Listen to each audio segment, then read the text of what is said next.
نحمده ونستعينه ونستغفره ونعوذ بالله من شرور أنفسنا ومن سيئات أعمالنا من يهد الله فلا مضل له ومن يضلله فلا هادي له ونشهد أن لا إله إلا الله وحده لا شريك له ونشهد أن سيدنا وحبيبنا ومولانا محمدا عبده ورسوله الذي أرسله بالحق بشيرا ونذيرا وداعيا إلى الله بإذنه وسراجا منيرا فقد قال الله تعالى في كلامه المجيد وفرقانه الحميد أعوذ بالله من الشيطان الرجيم بسم الله الرحمن الرحيم إن الله وملائكته يصلون على النبي يا أيها الذين آمنوا صلوا عليه وسلموا تسليما اللهم صل على سيدنا مولانا محمد وعلى آل سيدنا مولانا محمد জোরে সরে মোহাব্বতের সাথে সবাই পড়েন আল্লাহুম্মা সাল্লি আলা সাইয়্যিদিনা মাওলানা মুহাম্মদ ওয়া আলা আলি সাইয়্যিদিনা মাওলানা মুহাম্মদ বালাগাল উলা بكماله كشف الدجى بجماله حسنت جميع خصاله صلوا عليه وآله مشرق حب محمد مطلع ديوان ما مطلع خورشید سقاش سینه سوزان ما بلغ العلا بكماله كشف الدجى بجماله حسنت جميع خصاله صلوا عليه سورة يوسف بداری حکمت لقمان امام قاری قرآن باری اے دل شادمان ما بلغ العلا بکمالہ کشف الدجى بجمالہ حسنت جمیع خصالہ صلوا علیہ وآلہ اللهم آمين ربنا ظلمنا أنفسنا وإن لم تغفر لنا وترحمنا لنكونن من الخاسرين أي الله تعالى হাজার হাজার মুসলমান নরনারী কোরআনে কারীমের তাফসীরের মাহফিলে চট্টগ্রাম প্যারেড ময়দানে 5 দিন ব্যাপী কোরআনুল কারীমের তাফসীরের আজকের এই দ্বিতীয় দিবসে তোমার দরবারে কয়েকবার দরুদ ও সালাম পড়ে আমরা হাত তুলেছি মেহেরবানি করে দরুদ ও সালাম টুকুন সোনার মদিনায় নবী পাকের রওজা মোবারকে পৌঁছে দাও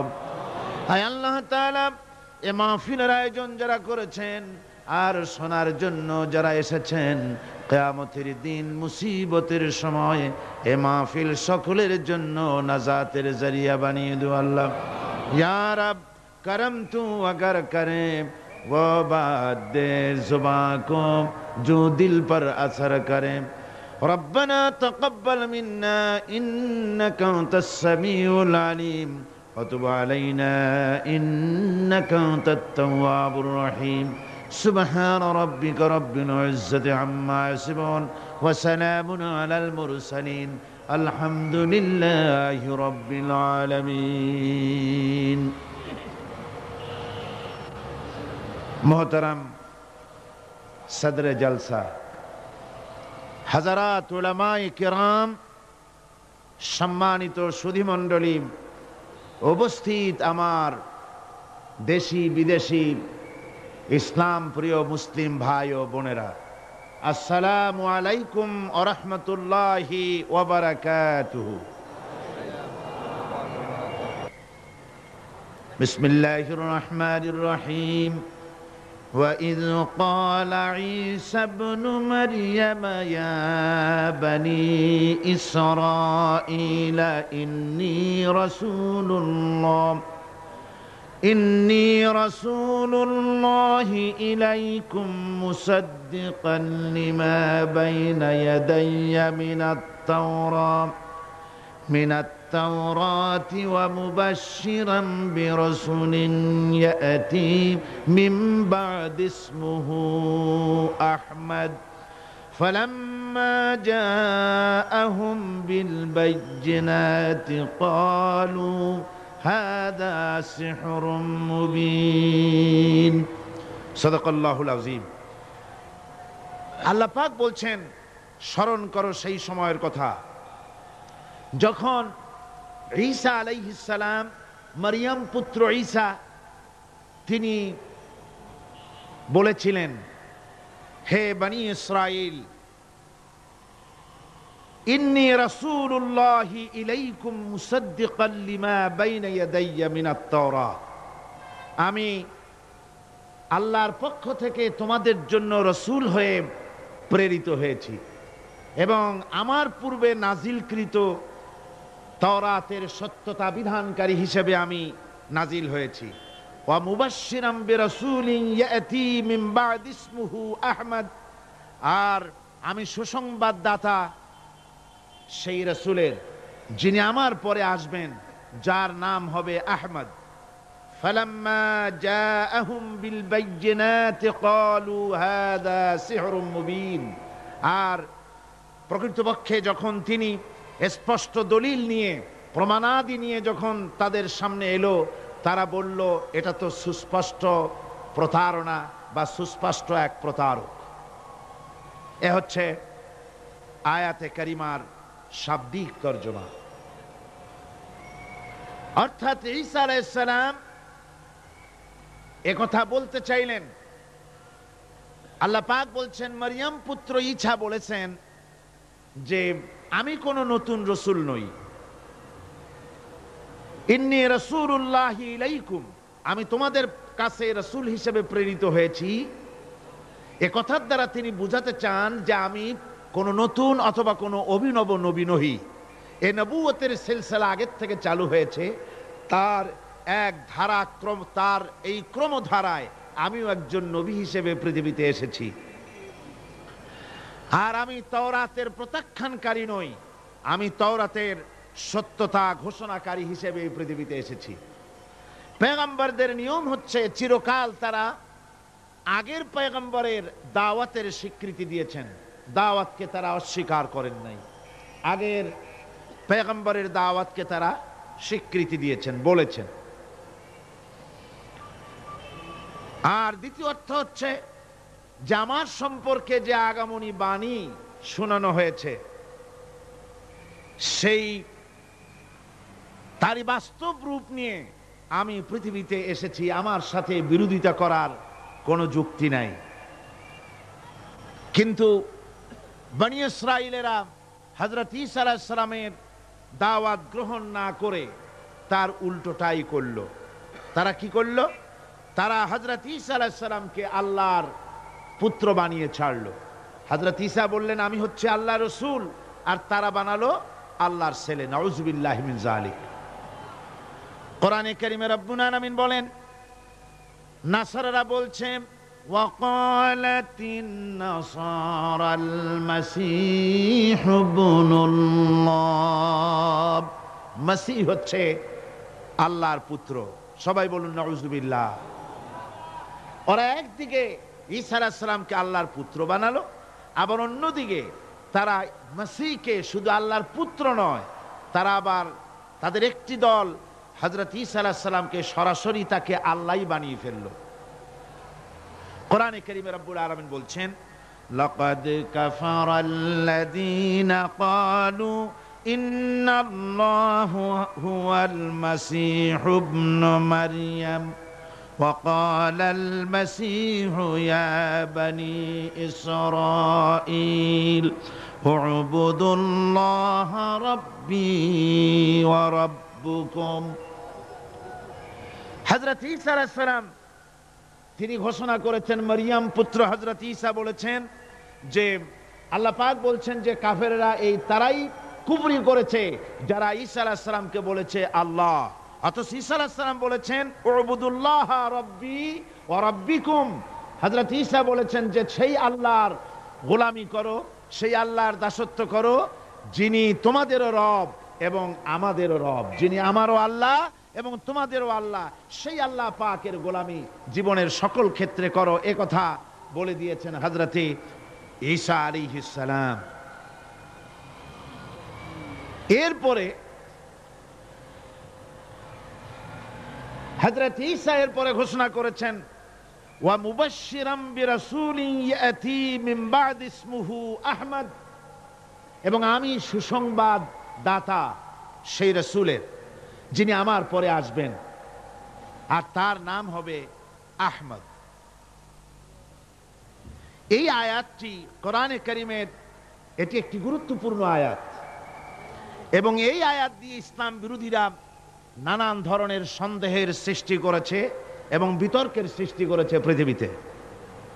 এই আয়াতে কারিমে, কোরআনে কারীমের এই আয়াতে রাসূল পাক সাল্লাল্লাহু আলাইহি ওয়াসাল্লামকে আহমদ বলা হয়েছে, হুজুরের নাম আহমদ হিসেবে ঘোষণা করা হয়েছে। আহমদ বলা হয় সেই ব্যক্তিকে যিনি আল্লাহর সবচাইতে বেশি প্রশংসাকারী, এ হলো এক অর্থ। দুই নম্বরের অর্থ হচ্ছে আহমদ হচ্ছেন তিনি যিনি বান্দাদের মধ্যে সবচাইতে বেশি প্রশংসার যোগ্য। বুখারী, মুসলিম, আবু দাউদ, তিরমিজি, নাসাই, ইবনে মাজাহ এ সমস্ত সকল সেই হাদিসের গ্রন্থগুলিতে এসছে যে হুজুর সাল্লাল্লাহু আলাইহি ওয়াসাল্লামের আর এক নাম ছিল আহমদ। ইতিহাসে কোথাও এটা পাওয়া যায় না যে হুজুর সাল্লাল্লাহু আলাইহি ওয়াসাল্লামের পূর্বে কোনো মানুষের নাম আহমদ ছিল। রাসূলে পাক সাল্লাল্লাহু আলাইহি ওয়াসাল্লামের পরে অনেকে তার ছেলেপেলের নাম, এই পৃথিবীতে অসংখ্য মানুষ তার ছেলেদের নাম আহমদ রেখেছে। আহমদ হোসেন, আহমদুর রহমান, গোলাম আহমদ, এই সমস্ত নাম রেখেছে। প্রসঙ্গক্রমে এখানে একথা বলা জরুরি বোধ করছি যে এই ইয়াতি মিন বা'দ ইসমুহু আহমদ, এই আয়াতের সুযোগ নিয়ে গোলাম আহমদ কাদিয়ানী নিজেকে নবুয়তের দাবিদার হিসাবে ঘোষণা করেছে, অথচ মুহাম্মদ সাল্লাল্লাহু আলাইহি ওয়াসাল্লামের পরে পৃথিবীতে আর কোন নবী আসবে না।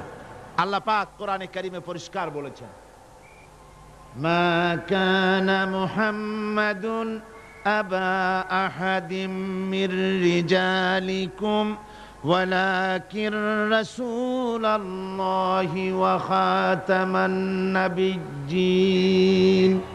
মুহাম্মদ সাল্লাল্লাহু আলাইহি ওয়াসাল্লাম তোমাদের কোন পুরুষদের পিতা নন, আর তিনি হচ্ছেন আল্লাহ পাকের রাসূল, আর নবুয়তের নবীগণের ধারাবাহিকতা সমাপনকারী হচ্ছেন তিনি। খাতাম শব্দ কোরআনে কারীমে বিভিন্ন অর্থে এসেছে।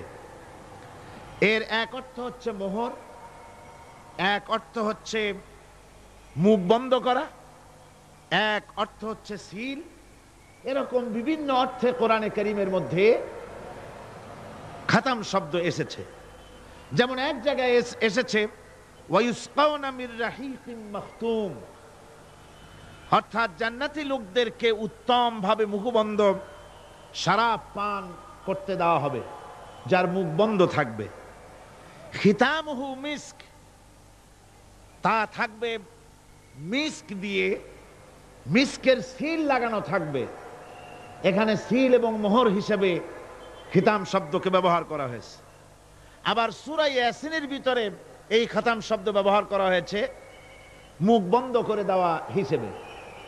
আল ইয়াওমা নাখতিমু আলা আফওয়াহিহিম ওয়া তুকাল্লিমুনা আইদিহিম ওয়া তাশহাদু আরজুলুহুম বিমা কানু ইয়াকসিবুন। কিয়ামতের দিন আল্লাহ রাব্বুল আলামিন মুখ বন্ধ করে দেবেন কাফেরদের, বেঈমানদের মুখের উপরে মোহর লাগিয়ে দেবেন, সে আর কথা বলতে পারবে না। এখানে খাতাম মুখ বন্ধ করা হিসেবে এ শব্দ এখানে এসেছে। অন্য আয়াতে এসেছে খাতামাল্লাহু আলা কুলুবিহিম, আল্লাহ তাদের অন্তঃকরণের ভিতরে মোহর লাগিয়ে দিয়েছেন, এখানে মোহর হিসেবে এসেছে। আর মা কানা মুহাম্মাদুন আবা আহাদিম মির রিজালিকুম ওয়ালাকিন রাসূলুল্লাহি ওয়া খাতামান নাবিয়্যিন, এখানে খাতাম শব্দ এসেছে সমাপনকারী হিসাবে, অর্থাৎ নবুয়তের যে ক্রমধারা চলে আসছিল হযরত আদম আলাইহিস সালাম থেকে, সেই নবুয়তের ক্রমধারা মুহাম্মদ সাল্লাল্লাহু আলাইহি ওয়াসাল্লামকে দিয়ে সমাপন করা হয়েছে। হুজুরের পরে পৃথিবীতে আর কোন নবী আসবেন না, পরিষ্কার কথা। হুজুর সাল্লাল্লাহু আলাইহি ওয়াসাল্লাম বলেছেন, তিনি বলেছেন যে একটা বিল্ডিং, সেই ইমারতের একটা জায়গায় একটা ইট নাই। এই অবস্থায় লোকেরা বিল্ডিং এর সৌন্দর্য বর্ণনা করতেছে, তারপরে বলতে গিয়ে বলছে এইখানে যদি ইটটা পরিপূর্ণ হতো তাহলে এই বিল্ডিং এর সৌন্দর্য বাড়তো। হুজুর সাল্লাল্লাহু আলাইহি ওয়াসাল্লাম বলছেন নবুয়তের ইমারতের সেই ইটখানা, শেষ ইটখানা আমি, যে আমাকে দিয়ে নবুয়তের ইমারতকে আল্লাহ পাক পরিপূর্ণ করে দিয়েছেন। সুতরাং আমার পরে আর কোন নবী আসবে না। কাজী গোলাম মোহাম্মদ সহ দুনিয়াতে যত লোক রাসূলের পরে নবুয়তের দাবি করেছে সবগুলি মিথ্যা। সবগুলি কি? সবগুলি কাযযাব, মিথ্যেবাদী। এই পৃথিবীতে নবী আসার কারণ তিনটা হতে পারে। নবী আসার জন্য যত কারণ আমরা লক্ষ্য করেছি তার মধ্যে তিনটি কারণ প্রধান। প্রথম কারণ হচ্ছে, এক, প্রথম নবীর শিক্ষা বিলুপ্ত হয়ে গেছে, নতুন করে সেই শিক্ষা পেশ করার প্রয়োজন, তাই নতুন একজন নবীর দরকার। আপনারা বলেন রাসূল পাক সাল্লাল্লাহু আলাইহি ওয়াসাল্লামের কোন হেদায়েত, তার কোন শিক্ষা বিলুপ্ত হয়েছে? তার একটি বাণীও কি পৃথিবী থেকে মুছে গিয়েছে? একটি বাণীও মুছে যায়নি, একটা কথাও দুনিয়া থেকে মুছে যায়নি। সুতরাং নতুন নবীর কোনো প্রয়োজন নাই। দুই নম্বরে, প্রথম নবীর শিক্ষা বিশেষ এক জাতির জন্য ছিল, অন্যান্য জাতির জন্য তার শিক্ষা নাই। এই জন্য অন্যান্য জাতির উদ্দেশ্যে নতুন একজন পয়গম্বরের প্রয়োজন। আপনারা বলুন রাসূল পাক সাল্লাল্লাহু আলাইহি ওয়াসাল্লামের শিক্ষা শুধু মুসলমানের জন্য না তাম পৃথিবীর মানুষের জন্য? সুতরাং দ্বিতীয় কারণও প্রয়োজন হলো না পৃথিবীতে নবী আসা। তৃতীয় কারণ হচ্ছে, নবীর শিক্ষা এই পৃথিবী থেকে রাসূল পাক সাল্লাল্লাহু আলাইহি ওয়াসাল্লামের শিক্ষা পরিপূর্ণভাবে তিনি দুনিয়ার মানুষের সামনে দিয়েছেন। তার শিক্ষা অপূর্ণ নয়, শিক্ষাও পূর্ণাঙ্গ। কাজী পূর্ণাঙ্গ এই শিক্ষাকে আবার ঝালাই করার জন্য নতুন কোন নবী এই পৃথিবীতে আগমনের কোনো প্রয়োজন নাই। রাসূল পাক সাল্লাল্লাহু আলাইহি ওয়াসাল্লাম কোনো বিশেষ জাতির জন্য নবী হয়ে আসেননি, অন্যান্য নবীরা ছিলেন বিশেষ জাতির জন্য। প্রত্যেক নবী তার গোত্রের জন্য এসেছেন। কোরআনে কারিমে বলা হয়েছে নূহ আলাইহিস সালামকে, ওয়ালাকাদ আরসালনা নূহান ইলা কওমিহি, আমি নূহ আলাইহিস সালামকে তার কওমের জন্য পাঠিয়েছি। শুআয়ব আলাইহিস সালামকে মাদিয়ানবাসীদের জন্য পাঠিয়েছি। কিন্তু হুজুর সম্পর্কে কথা বলা হয়নি যে আমি মুহাম্মদ সাল্লাল্লাহু আলাইহি ওয়াসাল্লামকে এই পৃথিবীতে কুরাইশদের জন্য পাঠিয়েছি, এমন কথা বলা হয়েছে? বলা হয়নি। আল্লাহ রাব্বুল আলামিন মুহাম্মদ সাল্লাল্লাহু আলাইহি ওয়াসাল্লাম সম্পর্কে বলেছেন, ওয়ামা আরসালনাকা ইল্লা কাফাতান লিন-নাসি বাশীরাও ওয়া নাযীরা।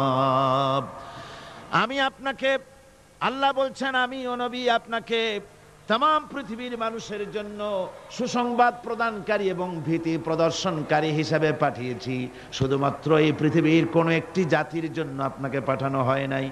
আল্লাহ পাক নবীকে বলেছেন, আপনি বলুন, কুল ইয়া আইয়ুহান নাসু ইন্নী রাসূলুল্লাহি ইলাইকুম জামিআ। হে নবী, আপনি বলুন, ও মানব সকল, আমি আল্লাহর পক্ষ থেকে তোমাদের সকলের জন্য রাসূল হয়ে এসেছি। সুবহানাল্লাহ বলে। এই অর্থে দুনিয়ার অন্যান্য পয়গম্বররা হলেন এলাকা ভিত্তিক নবী, ভাষা ভিত্তিক নবী, আর মুহাম্মদ সাল্লাল্লাহু আলাইহি সাল্লাম হচ্ছেন বিশ্ব নবী। জোরে বলেন, রাসূল কি নবী? আরো জোরে বলুন, কি নবী? আর সেই জন্যই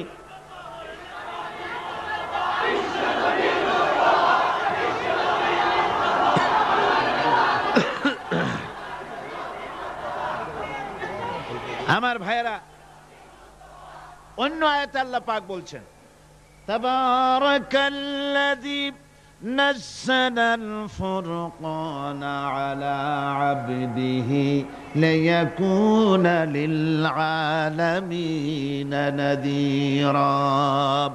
অতীব বরকতশালী সে আল্লাহ রাব্বুল আলামিন, যিনি তার বান্দার উপরে ফুরকানকে অবতীর্ণ করেছেন, যাতে করে তিনি বিশ্ববাসীকে সুসংবাদ দিতে পারেন এবং ভীতি প্রদর্শন করাতে পারেন।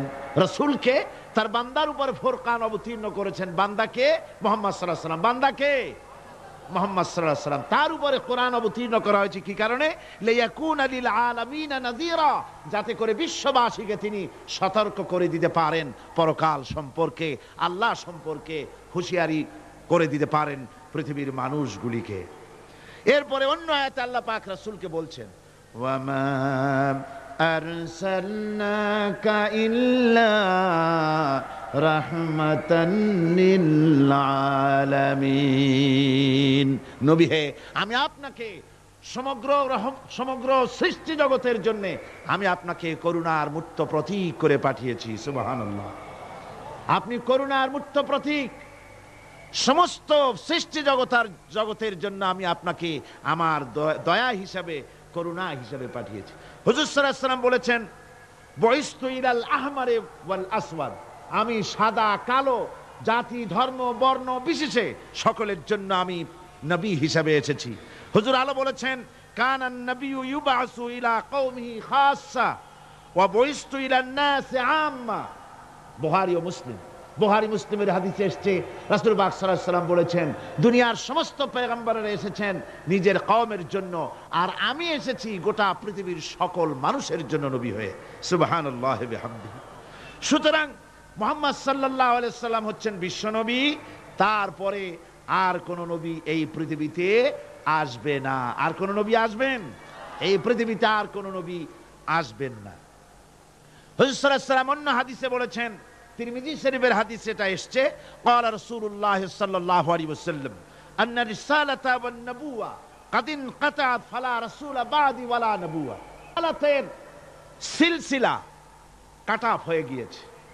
আমার পরে আর কোন নবী আসবে না, আমার পরে আর কোন রাসূল আসবে না। বাইহাকী শরীফের হাদিসে এসেছে, রাসূল পাক সাল্লাল্লাহু আলাইহি ওয়াসাল্লাম বলেছেন, লা নবিয়্যা বাদি ওয়ালা উম্মাতা বাদি, আমার পরে কোনো নবীও আসবে না, আমার পরে কোনো উম্মতও আসবে না। আমি শেষ নবী আর আমার উম্মত শেষ উম্মত। নতুন করে কোনো নবীও আসবে না, নতুন করে কোনো উম্মতও আসবে না। অথচ কাদিয়ানীরা দাবি করে গোলাম মুহাম্মদ নাকি তাদের উম্মতি নবী। কয় যে এমনি আমরা অন্য কোনো নবী বলি না, আমরা বলি গোলাম মুহাম্মদকে উম্মতি নবী। রাসূল পাক সাল্লাল্লাহু আলাইহি ওয়াসাল্লাম পরিষ্কার বলেছেন, আমার পরে রাসূল নবী উম্মত কিছুই আসবে না। আমি শেষ পয়গম্বর আর আমার উম্মতি হচ্ছে শেষ উম্মত। আমার ভাইয়েরা, রাসূল পাক সাল্লাল্লাহু আলাইহি ওয়াসাল্লাম বলেছেন যে আমার পরে 30 জন লোক মিথ্যেবাদী, তারা নবুয়তের দাবি করবে। কতজন? 30 জন মিথ্যেবাদী। তারা নবুয়তের দাবি করবে। হুজুর বলেছেন আমার পরে নবী আসবে না। কোরআনে কারীমের মধ্যে, কোরআনে কারীমের দলিলের পর কোরআন এবং সুন্নাহর দলিলের পর সর্বশ্রেষ্ঠ গ্রহণযোগ্য দলিল হচ্ছে সাহাবায়ে কেরামদের ইজমা। এটা হলো 3 নম্বরের সবচেয়ে বড় দলিল। 1 নম্বরে মুসলমানদের দলিল হচ্ছে কোরআন, 1 নম্বরে দলিল কি? কোরআন। 2 নম্বরে কি? হাদিস। 3 নম্বরে সাহাবায়ে কেরামদের ইজমা। এটা হচ্ছে 3 নম্বরের দলিল। সমস্ত সাহাবায়ে কেরাম রিদওয়ানুল্লাহ তাআলা আলাইহিম আজমাইন তারা একমত যে রাসূল পাক সাল্লাল্লাহু আলাইহি ওয়াসাল্লামের পরে যদি কেউ নবুয়তের দাবি করে তাহলে সে কাফের, আর তাকে হত্যা করা ওয়াজিব, তার বিরুদ্ধে লড়াই করা ওয়াজিব, জিহাদ করা ওয়াজিব। সাহাবায়ে কেরাম এই দাবি নিয়েই তারা রাসূলের যুগে একজন নবুয়তের দাবি করলো, তার নাম হচ্ছে মুসাইলামা কাজ্জাব। সে দাবি করলো, সে মনে করলো যে নবুয়ত হচ্ছে একটা ব্যবসা। মুহাম্মদ সাল্লাল্লাহু আলাইহি ওয়াসাল্লামের কিছু ছিল না, নবুয়তের দাবি করলো, গনিমতের মাল আসলো, টাকা পয়সা আসলো, তারপর রাজত্ব হয়ে গেল। এগুলো তো কম কথা না। তা আমিও যদি নবুয়তের দাবি করি তাহলে এরকমের একটা ব্যবসা আমিও করতে পারবো। এই চিন্তা ভাবনা করে নবুয়তের দাবি করে বসলো। নবুয়তের দাবি করে সে প্রচার করে বেড়াতে লাগলো আমি নবী। তারপর তার উম্মতেরা বলল যে আচ্ছা আপনি তো নবী বুঝলাম, তা মুহাম্মদ সাল্লাল্লাহু আলাইহি ওয়াসাল্লামের উপরে ওহী নাজিল হয়, আপনি তো কোনো নতুন ওহী আমাদের দিতে পারলেন না, কোনো সূরাও এ পর্যন্ত আসলো না। মুসাইলামা কাজ্জাব বলল দেখো কেবল না নবী হলাম, একটু সময় দাও ওহী আসা। কিছুদিন পর বলল যে সূরা একটা এসে গেছে। বলে কি? সে সূরা কাউসারের একটা প্যারোডি তৈরি করলো। বলল আমার উপরে একটা নতুন সূরা আসছে, সূরাটি হচ্ছে ইন্না আতাইনাকাল আকাক ফাসাল্লি লিরাব্বিকা ওয়াজাক ইন্না শানিয়াকা হুয়াল আবলাক। এর অর্থ হচ্ছে আমি তোমাকে আকাক পক্ষী দান করেছি। আর আকাক পক্ষী বলা হয় হুতুম পেঁচাকে। ও যে কায়দার নবী, পাখিটাও পাইছে সেই কায়দারই। তারপরে ফাসাল্লি লিরাব্বিকা ওয়াজাক, সুতরাং তোমার প্রভুর উদ্দেশ্যে নামাজ পড়ো আর জোরে সোরে চিৎকার করো। মনে রেখো তোমার দুশমন হবে শ্বেত এবং কৃষ্ণ বর্ণের। এর না আছে কোনো গোড়া, না আছে এর মাথা, না আছে এর কোনো অর্থ, না আছে কিছু। এই জাতীয় সূরা দেখিয়া উম্মতেরা বলল কি যে আশ্চর্য কথা, মুহাম্মদ সাল্লাল্লাহু আলাইহি ওয়াসাল্লামের উপরে যে সূরা নাজিল হয়েছে তা পড়তে কত সুন্দর, কত ভাব গম্ভীর, আর এ কি একটা সূরা নাজিল হলো। তারা নিজেরা বলা কওয়া করলো। আর একবার ধরলো মুসাইলামাকে, তারা বলল মুহাম্মদ সাল্লাল্লাহু আলাইহি ওয়াসাল্লাম তাকে তার উম্মতেরা তাদের বাগানে নিয়ে যায়। নিলে পরে যে বাগান থেকে তিনি যান, গাছে খরমা না থাকলে খরমা হয়ে যায়। কোনো পানি শূন্য কুয়ার কাছ থেকে গেলে তার বরকতে কুয়ায় পানি চলে আসে। তো আপনি এরকমের কিছু আমাদের দেখান। বললো আমাকেও তোমরা এভাবে নিয়ে যাও। তখন তাকে নিয়ে যাওয়া হলো। দেখলো উম্মতেরা যে এমনই পোড়া কপালে এক নবী তাদের ভাগে পড়ছে, যে বাগান দিয়ে যায়, গাছে খরমা থাকলে খরমা পড়ে যায়, নষ্ট হয়ে যায়। আর কোনো পানিওয়ালা কুয়ার কাছ থেকে হাঁটলে সে কুয়া থেকে পানিও শেষ হয়ে যায়। এরপরে তার সাহস বাড়লো। মুসাইলামা কাজ্জাব রাসূল পাক সাল্লাল্লাহু আলাইহি ওয়াসাল্লামের কাছে এক চিঠি লিখলো। সে চিঠির ভাষা ছিল মিন মুসাইলামাত রাসূলিল্লাহ ইলা মুহাম্মাদুর রাসূলুল্লাহ সালামুন আলাইকুম আম্মা বাদ ফাইন্নী আশরাকতু ফিল আমর ওয়া ইন্না লানা নিসফাল আরদ ওয়া লিকুরাইশিন নিসফাল আরদ ওয়ালাকিন্না কুরাইশান কওমান ইয়াতাদুন। সে চিঠি লিখলো যে মুসাইলামা আল্লাহ রসুলের পক্ষ থেকে নাউজুবিল্লাহ মুহাম্মদ সাল্লাল্লাহু আলাইহি সাল্লামের কাছে এই চিঠি পাঠানো হচ্ছে। ফাইন্নী কাদ আশরাকতু ফিল আমরি মাক, আমি হচ্ছি আপনার নবুয়তের একজন অংশীদার। এই হিসাবে পৃথিবীর অর্ধেক হচ্ছে আমার আর অর্ধেক হচ্ছে কোরাইশদের। কিন্তু কোরাইশরা বিষয়টা বুঝতে না পেরে আমার সাথে বাড়াবাড়ি করতেছে। হুজুর সাল্লাল্লাহু আলাইহি ওয়াসাল্লাম এই চিঠির জবাব দিলেন। হুজুর লিখলেন বিসমিল্লাহির রহমানির রহিম মিন মুহাম্মাদুর রাসূলুল্লাহ সাল্লাল্লাহু আলাইহি ওয়াসাল্লাম ইলা মুসাইলামাতিল কাজ্জাব আসসালামু আলা মান ইত্তাবাআল হুদা আম্মা বাদ ফাইন্নাল আরদা লিল্লাহি ইউরিসুহা মিন ইবাদিহি ওয়াল আকিবাতু লিল মুত্তাকিন। রাসূল পাক সাল্লাল্লাহু আলাইহি ওয়াসাল্লাম লিখলেন, এই চিঠি যাচ্ছে মুহাম্মদ সাল্লাল্লাহু আলাইহি ওয়াসাল্লামের কাছ থেকে মুসাইলামা কাযযাবের কাছে। শুনে রাখো, শান্তি বর্ষিত হোক তার প্রতি যিনি হেদায়েত প্রাপ্ত। এই পৃথিবীর উত্তরাধিকারী হচ্ছে কেবলমাত্র আল্লাহ পাকের সেই সব বান্দারা যারা নাকি আল্লাহর গোলাম, আল্লাহর একান্ত আল্লাহর আইন এবং কানুনকে মেনে যারা চলে। আর পরকাল হচ্ছে সেই সমস্ত লোকেদের জন্যই। মুসাইলামা কাযযাবের মুয়াজ্জিন যারা, তারাও জানতো যে লোকটা মিথ্যেবাদী। তো কিছু মাল পানি পাওয়া যায়, টাকা পয়সা পাওয়া যায়, সাথে থাকলে কিছু খাওয়াটাও যায়, এই জন্য তার সাথে থাকতো। রাসূলুল্লাহর মুয়াজ্জিন আযান দিতেন, আশহাদু আন্না মুহাম্মাদার রাসূলুল্লাহ, আমি সাক্ষ্য দিচ্ছি মুহাম্মদ সাল্লাল্লাহু আলাইহি ওয়াসাল্লাম আল্লাহর রাসূল। আর মুসাইলামার মুয়াজ্জিন যে ছিল, সে আযান দিত, আশহাদু আন্না মুসাইলামাতা ইয়াজামু আন্নাহু রাসূলুল্লাহ।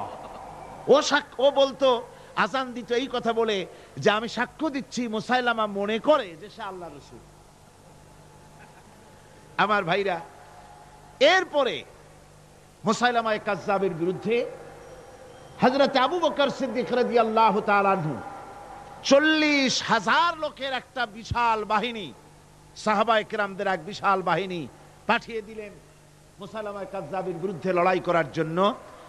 এর সিবাসালার ছিলেন হযরত খালিদ বিন ওয়ালিদ। এই জিহাদে যাওয়ার সময় ওয়াহশী রাদিয়াল্লাহু তাআলা আনহু, যিনি হযরত হামজা রাদিয়াল্লাহু তাআলা আনহুর কাতিল ছিলেন।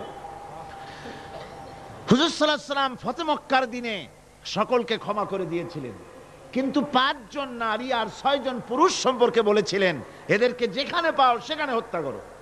এর মধ্যে ওয়াহশী একজন।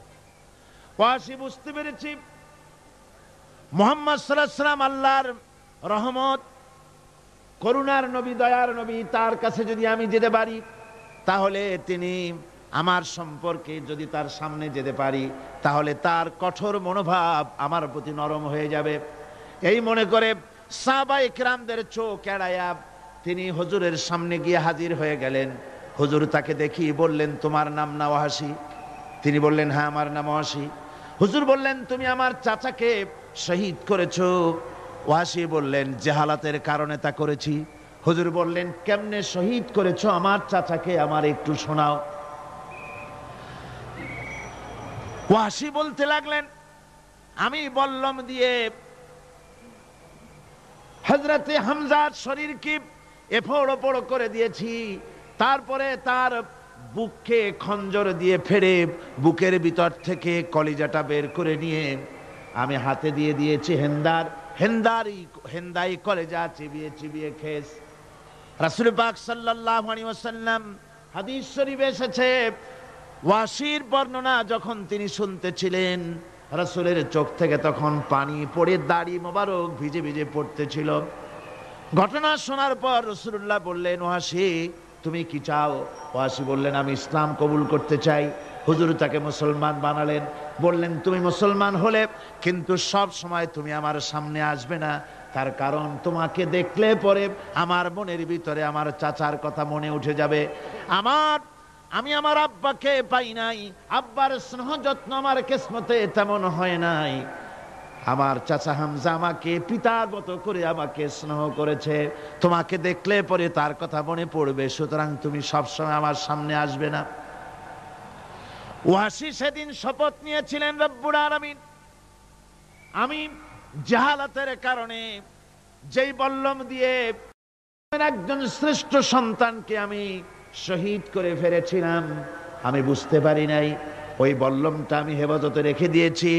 তুমি আমার এই দোয়া মঞ্জুর করো, আমি যেন এই বল্লম দিয়ে এই পৃথিবীর নিকৃষ্ট ইসলামের কোনো দুশ্মনকে যেন আমি শেষ করে দিতে পারি। আল্লাহ পাক দোয়া তার মঞ্জুর করে নিলেন। মুসাইলামা কাযযাবের বিরুদ্ধে হযরত আবু বকর সিদ্দিক রাদিয়াল্লাহু তাআলা আনহু যে বাহিনী পাঠালেন, হযরত ওয়াহশী সেই বাহিনীর মধ্যে ছিলেন। আর তিনি সেই বল্লমটা দিয়া, যে বল্লম দিয়ে তিনি হযরত হামজাকে শহীদ করেছিলেন, সেই বল্লমটা দিয়েই ইসলামের নিকৃষ্ট শত্রু মুসাইলামা কাজ্জাবকে দুনিয়া থেকে তিনি বিদায় করে দিলেন। আমার ভাইরা, রাসূল পাক সাল্লাল্লাহু আলাইহি সাল্লামের ইন্তেকালের পর এ পর্যন্ত নবুয়তের যারা দাবি করেছে, এক হিসাবে জানা গেছে 28 জন দাবি করা হয়ে গেছে। রাসূল বলেছেন আমার পরে 30 জন মিথ্যেবাদী নবুয়তের দাবি করবে। কতজন করবে? 28 জন হয়ে গেছে, বাকি আছে কত? এর মধ্যে গোলাম আহমদ একজন। গোলাম আহমদ দাবি করলো যে আমি নবী। তার অনেকগুলি বই কিতাব সে লিখলো। বইয়ের মধ্যে এক জায়গায় সে লিখেছে, তার বইয়ে এক জায়গায় লিখেছে যে আমি স্বপ্নে দেখলাম আল্লাহ আমার সামনে উপস্থিত। আল্লাহ আমার সামনে এসেছেন পুরুষের আকৃতিতে, আর আমি তখন স্বপ্নের ভিতরে আমি নিজেকে একজন নারীর মতোই মনে করলাম। স্বপ্নের ভেতরেই আল্লাহ পাক পুরুষ হিসাবে আমাকে ব্যবহার করলেন। আমি স্বপ্নের মধ্যেই গর্ভবতী হলাম এবং স্বপ্নের ভিতরে আমি গোলাম আহমদ মসিহে রূপান্তরিত হয়ে গেলাম। নাউযুবিল্লাহি মিন যালিক। গোলাম আহমদ বলছে আল্লাহ পাক ওহীর মাধ্যমে আমাকে জানিয়েছেন, আল্লাহ আমাকে বলেছেন গোলাম আহমদ তুমি হচ্ছ আমার সন্তান তুল্য। নাউযুবিল্লাহি মিন যালিক। এইভাবে অসংখ্য মিথ্যে কথা দিয়ে বইপত্র রচনা করেছে। লোকেরা তার কাছে নবুয়তের প্রমাণ চেয়েছে। আসলে শরীয়তের বিধান হচ্ছে হুজুরের পরে যদি কেউ নবুয়তের দাবি করে তাহলে তাকে সে নবী কিনা এর কোনো প্রমাণ তার কাছে চাওয়াও জায়েজ নাই। যেহেতু প্রমাণ চাইতে গেলে বোঝা যায়, সন্দেহ হয় কিছুটা প্রমাণ দিতে পারলে তাহলে সে নবী হবে। কথা বুঝতে পেরেছেন? এই জন্য রাসূলের পরে যদি কেউ নবুয়তের দাবি করে তাহলে তার কাছে নবুয়তের দাবির কোনো প্রমাণও চাওয়া যাইবে না। বিনা প্রমাণে রাসূলের পরে নবুয়তের দাবি যেই করবে সে কি হবে? জোরে বলেন কি হবে? কাফের হয়ে যাবে। দুনিয়ার সমস্ত উলামা, সমস্ত মুহাদ্দিস, সমস্ত মুফাসসির, দুনিয়ার সমস্ত মুফতি সব একমত, কোনো দ্বিমত নাই গোলাম আহমদ কাদিয়ানী কাফের। তার অনুসারীরাও তার জামানায় মাওলানা আতাউল্লাহ শাহ বুখারী রাহমাতুল্লাহ আলাইহি তার সঙ্গে একটা বহস হলো। যেহেতু গোলাম আহমদ বলেছিল যে আমার এই 40 দিনের মধ্যে কেউ প্রতিবাদ করুক যেগুলি আমার ওহী নয়। হযরতে মাওলানা আতাউল্লাহ শাহ বুখারী রাহমাতুল্লাহ আলাইহি সেই যুগের একজন শ্রেষ্ঠ আলিম, তিনি বললেন আমি তোমার কাছে কোনো প্রমাণ চাই না তুমি নবী কিনা। আমি জানি তুমি মিথ্যেবাদী, তবে তোমাকে বলতে হবে তুমি এই শক্তি কোথায় পেলে। গোলাম আহমদ বলল কোরআন শরীফেই আছে আমার এই শক্তির উৎস। কোথায়? বলল যে এই যে আয়াতটা আমি আপনাদের সামনে তেলাওয়াত করেছি, ঈসা আলাইহিস সালামের ওই কথাই গোলাম আহমদ বলল যে হযরত ঈসা আমার সম্পর্কে বলেছেন ইয়াতি মিন বাদি ইসমুহু আহমদ, আমার পরে একজন নবী আসবেন, রাসূল আসবেন, তার নাম হবে আহমদ, আমি সেই আহমদ। মাওলানা আতাউল্লাহ বুখারী বলছেন তোমার নাম তো আহমদ না, তোমার নাম হচ্ছে গোলাম আহমদ। তার অর্থ হলো হযরত ঈসা আলাইহিস সালাম যে আহমদের কথা বলেছেন তুমি সেই আহমদের গোলাম। গোলাম আহমদ বললেন দেখুন আমার নামের প্রথম শব্দ গোলাম, এটা হচ্ছে আমার লকব। আমি আমার নামের লকবটা ছেড়ে দিলাম, বাদ দিয়ে দিলাম, আর ব্যবহার করব না। তাহলে তো আমি আহমদ থাকি, আপনি তো আর আপত্তি করতে পারেন না।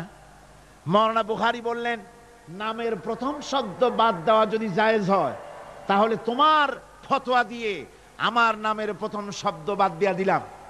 আমার নাম আতা আল্লাহ, নামের প্রথম শব্দ আতা বাদ দিয়া দিলাম। তো আতা যদি বাদ দেই তাহলে আল্লাহ হই, আর আল্লাহ হয়ে বলছি তোমার মতো গাধাকে নবুয়াত আমি দেই নাই। এরপর এই পৃথিবীর নিকৃষ্ট পাপী এই কাফেরের মৌত হলো কোথায়? জোরে বলেন এই কাফেরের মৌত হলো কোথায়? পায়খানার ভেতরে মৌত হয়েছে। আমার বন্ধুগণ, সুতরাং বাংলাদেশে যত কাদিয়ানি আছে সমস্ত কাদিয়ানিরা কাফের। সমস্ত কাদিয়ানিরা কি? আরো জোরে বলুন, তারা কি? কাদিয়ানীরা মুসলমানদের গোরস্থানে তাদের মানুষ মারা গেলে মুসলমানদের গোরস্থানে তা দাফন করে না। মুসলমানদের জানাজায় তারা কোনোদিন আসে না। মুসলমানদের কোনো মসজিদে তারা নামাজ পড়তে যায় না। তারা আলাদাভাবে মসজিদ তৈরি করে মসজিদের নামে। গোলাম মোহাম্মদ কাদিয়ানীর অনুসারীরা যে মসজিদ করে ওগুলি মসজিদ নয়, এগুলি মসজিদে জেরার। এগুলি কি? মসজিদে জেরার। এগুলি কখনোই মসজিদের সম্মান পেতে পারে না। তারা কোরআনে কারীমের ব্যাখ্যা নিজেরা করেছে, নিজেরা তৈরি করেছে, যার সাথে আহলে সুন্নাতুল জামাতের হাদিসের কোনো মিল নাই, নিজেরাই করেছে। সুতরাং এই কাদিয়ানীদেরকে সৌদি আরবিয়া সহ মধ্যপ্রাচ্যের 18টি দেশ এবং পাকিস্তান সরকারও নন মুসলিম মাইনরিটি হিসাবে ঘোষণা করেছে। বাংলাদেশ সরকারের কাছে কাদিয়ানীদেরকে অমুসলিম ঘোষণার জন্য দাবি জানানো হচ্ছে দীর্ঘদিন থেকে, কিন্তু যে সরকারি আসে কর্ণপাত করে না। কাদিয়ানীদের সাথে তাল মিলিয়ে চলতে চেষ্টা করে, আর এই তাল মিলিয়ে চলার অর্থই হলো মুনাফিকি। এই তাল মিলিয়ে চলার অর্থ কি? মুনাফিকি। বাংলাদেশের সব আলেম, সব উলামা ঐক্যবদ্ধভাবে দাবি করেছে কাদিয়ানীদেরকে অমুসলিম ঘোষণা করার জন্য, কিন্তু আজ পর্যন্ত তা করা হয়নি। আজকের মাহফিল থেকেও, এই বিশাল জনসমুদ্র, আমরা কোরআনে কারীমের তাফসীরের মাহফিল থেকে দাবি জানাই সরকারের কাছে কাদিয়ানীদেরকে অমুসলিম সংখ্যালঘু হিসাবে ঘোষণা করা হোক। এ প্রস্তাবে দাবি কি আপনাদেরও? হাত উঁচু করে দেখান। ربنا ظلمنا أنفسنا وإن لم تغفر لنا وترحمنا لنكونن من الخاسرين ربنا لا تزغ قلوبنا بعد إذ هديتنا وهب لنا من لدنك رحمة إنك أنت الوهاب আয় আল্লাহ তাআলা, হাজার হাজার মুসলমান নরনারী ঠান্ডাকে উপেক্ষা করে তোমার দ্বীনের কথা শোনার জন্য, কোরআনে কারীমের কথা শোনার জন্য এই মাঠে এসে হাজির হয়েছে। আল্লাহ, তুমি দয়া করে মেহেরবানি করে আলোচনার সওয়াবটুকু হুজুরে পুর নূর সাল্লাল্লাহু আলাইহি সাল্লামের রূহ মুবারকে পৌঁছে দাও। রব্বুল আলামিন, আমাদের মধ্য থেকে যাদের মা বাপ দুনিয়া থেকে জন্মের মতো বিদায় হয়ে গেছে, আল্লাহ কবরে যদি আযাব থাকে দয়া করে আযাব মাফ করে দাও। আল্লাহ, আমাদের মা বাপের উপরে তোমার রহমত নাজিল করো। রব্বিরহামহুমা কামা রব্বায়ানি সগীরা, রব্বিরহামহুমা কামা রব্বায়ানি সগীরা। হায় আল্লাহ রব্বুল আলামিন, এই মাহফিলে যত লোক আছি আমরা, কার কোন ব্যাধি আছে, রোগ আছে, আমরা তুমি ভালো করে জানো। আমাদের প্রত্যেকের ব্যাধিকে তুমি শিফায়ে আজলা দান করে দাও। اللهم حبب إلينا الإيمان وزينه في قلوبنا وكره إلينا الكفر والفسوق والعصيان واجعلنا من الراشدين ربنا تقبل منا إنك أنت السميع العليم وتب علينا إنك أنت التواب الرحيم سبحان ربك رب العزة عما يصفون وسلام على المرسلين الحمد لله رب العالمين واجعل آخر كلمتنا عند الموت لا إله إلا الله محمد رسول الله